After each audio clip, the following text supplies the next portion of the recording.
क्या कर रही हैं? क्या आपको कोई मदद चाहिए?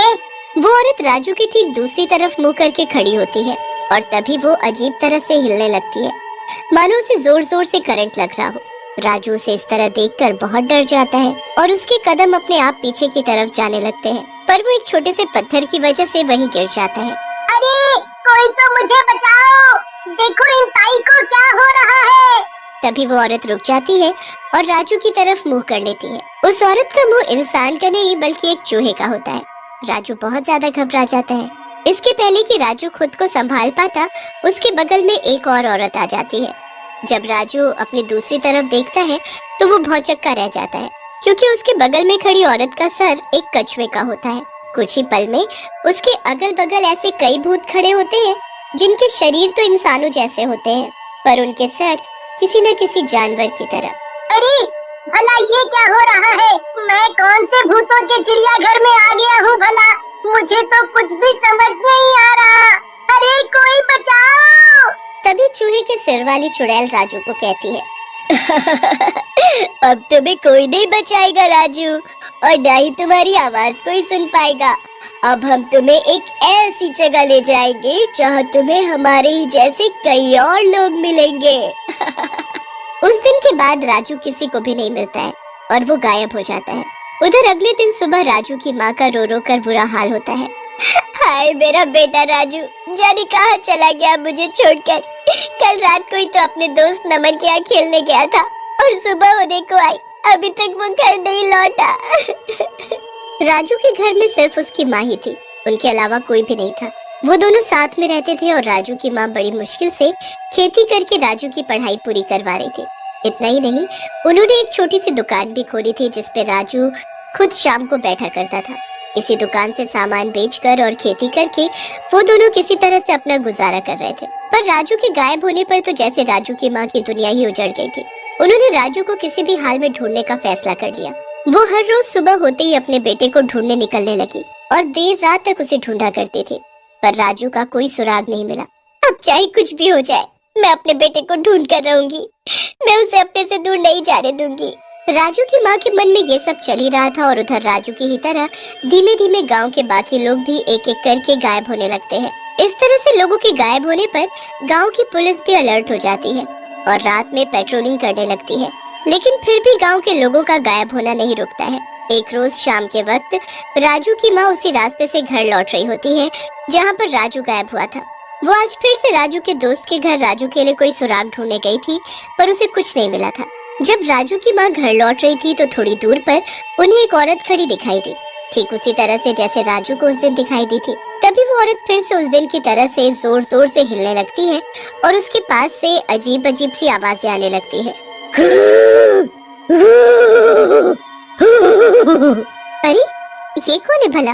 कितनी अजीब सी दिख रही है ये औरत। कौन हो तुम और तुम इस तरह से क्यों चल रही हो? तभी वो औरत राजू की माँ की तरफ मुड़ती है। उसकी शक्ल देखकर राजू की माँ हैरान हो जाती है, क्योंकि वो कोई आम औरत नहीं होती बल्कि वो एक चुड़ैल थी और उसका सर एक चूहे का था। अब तुझे बचाने कोई नहीं आएगा बुढ़िया, आ तुझे वहीं ले चलूं जहाँ मैं तेरे बेटे को ले गई थी।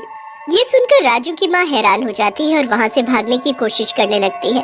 जैसे ही वो पीछे की ओर मुड़ती है, एक अजीब सा दिखने वाला आदमी जिसका सर एक बंदर का था, वो राजू की माँ के सर पर एक डंडा मार देता है। डंडा पड़ने की वजह से राजू की माँ बेहोश हो जाती है। जब राजू की माँ की आँख खुलती है तो वो अपने आप को एक पिंजरे में कैद पाती है। राजू की माँ अपने अगल बगल देखती है तो उन्हें कई पिंजरे दिखाई देते हैं जिनमें लोग कैद थे। उनमें से एक पिंजरे में राजू भी कैद था जो अपनी माँ को चीख चीख कर बुला रहा था। माँ, माँ तुम यहाँ कैसे आ गई माँ? तुम्हें यहाँ नहीं आना चाहिए था माँ। यहाँ पर कई अजीब से दिखने वाले भूत हैं, जिनके सर जानवरों के हैं और ये हम सबको भी अपनी तरह बनाना चाहते हैं माँ। हाय मेरा बेटा, तू ठीक तो है ना? मैंने तुझे कहाँ नहीं ढूंढा, तू बिल्कुल भी चिंता मत कर। मैं आ गई हूँ ना, अब मैं तुझे और इन सभी लोगों को यहाँ से छुड़वा लूंगी। तभी वहाँ फिर से चूहे के सर वाली चुड़ैल आ जाती है और उसके पीछे उसकी भूतों की टोली आ जाती है। क्या बात कर रहे हो तुम माँ बेटे? बस कुछ देर रुक जाओ, फिर तुम भी हमारी तरह ही हो जाओगे। फिर आराम से बातें करना। नहीं, मैं ऐसा कुछ भी नहीं होने दूंगी। मैं मेरे बेटे और यहाँ फंसे सभी लोगों को यहाँ से निकाल लूंगी। राजू की माँ ये सब बोल ही रही थी कि उधर से एक भूत आया और उसने पिंजरे में कैद एक आदमी को निकाला और अंदर बने एक कमरे में ले गया। वो आदमी डर के मारे जोर जोर से चिल्ला रहा था, बचाओ बचाओ, कोई मुझे बचाओ, ये तुम मुझे कहाँ ले जा रहे हो? मगर उसकी किसी ने नहीं सुनी। पिंजरे में कैद बाकी सब लोग इस भयंकर मंजर को देख रहे थे, पर सब बहुत मजबूर थे। थोड़ी देर बाद वो आदमी जब बाहर आया तो सबके होश उड़ गए थे। उस आदमी को भी भूतों ने अपनी ही तरह बना दिया था। उस आदमी का सर एक जिराफ जैसा हो गया था। हे भगवान, ये क्या हो रहा है? हमारी मदद करो भगवान, हमें यहाँ से बाहर निकालो। तभी वहाँ पर एक आदमी आता है जिसकी शक्ल बाकियों से बिल्कुल अलग थी। उसके आते ही सभी भूत उसके सामने झुक जाते हैं और उसके पीछे खड़े हो जाते हैं। तुम सब इंसान देख रहे हो ना मेरा कमाल। देखो ये मैंने क्या किया, और धीमे धीमे मैं तुम सबको और इस गांव के हर इंसान को इनकी तरह बना दूंगा। तुम में से कोई नहीं बचेगा।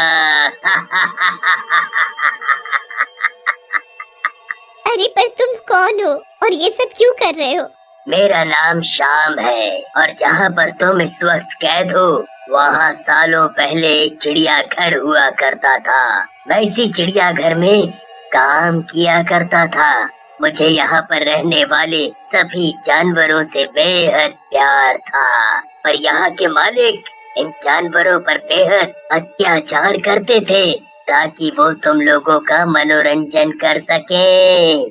मैं इन सब जानवरों को आत्मनिर्भर बनाना चाहता था। मैं चाहता था कि ये अपनी लड़ाई खुद लड़ें। इसीलिए मैंने इन्हें इंसानों की शक्ति देने का फैसला कर लिया। मैंने एक एक करके इस चिड़ियाघर में काम करने वाले हर आदमी को पकड़कर उस पर एक्सपेरिमेंट करके उसके शरीर को इन जानवरों को दे दिया। तेरे सपने कभी सच नहीं होंगे श्याम। तुम ये सब बिल्कुल भी ठीक नहीं कर रहे। थोड़ी देर में यहाँ पुलिस आ जाएगी और तुम्हें पकड़ लेगी। श्याम उनमें से एक भूत की तरफ इशारा करता है और वही चूहे के सरवारी चुड़ैल राजू की माँ को पिंजरे में से निकालने के लिए आगे बढ़ जाती है। तभी वहाँ पुलिस आ जाती है और उन्हें चारों ओर से घेर लेती है। बस श्याम, तुम्हारा खेल यही खत्म होता है। हमने तुम्हारी सारी बातें सुन ली हैं और उन्हें रिकॉर्ड भी कर लिया है। अब तुम अपनी सलामती चाहते हो तो खुद को सरेंडर कर दो। श्याम पुलिस की गन देखकर डर जाता है और वो पुलिस से कहता है, ठीक है, मैं सरेंडर कर दूंगा और इन सबको पहले जैसा कर दूंगा। पर आप लोगों को यहाँ का पता कैसे चला? तब पुलिस उन्हें बताती है कि उन्होंने राजू की माँ की साड़ी में एक जीपीएस फिट कर दिया था। उसी की हेल्प से वो यहाँ तक पहुँचे। इन सब में राजू की माँ ने हमारी मदद की है। तभी राजू की माँ कहती है, श्याम भले ही तुम्हारा तरीका गलत था पर तुम्हारी सोच बिल्कुल सही थी। मैं तुमसे वादा करती हूँ कि इस गांव में दोबारा कोई भी जानवरों को चिड़ियाघर में या अपने घरों में कैद करके नहीं रखेगा। बस तुम सबको पहले जैसा कर दो। ये सुनकर श्याम सबको पहले जैसा कर देता है और राजू अपनी माँ के साथ अपने घर वापस चला जाता है।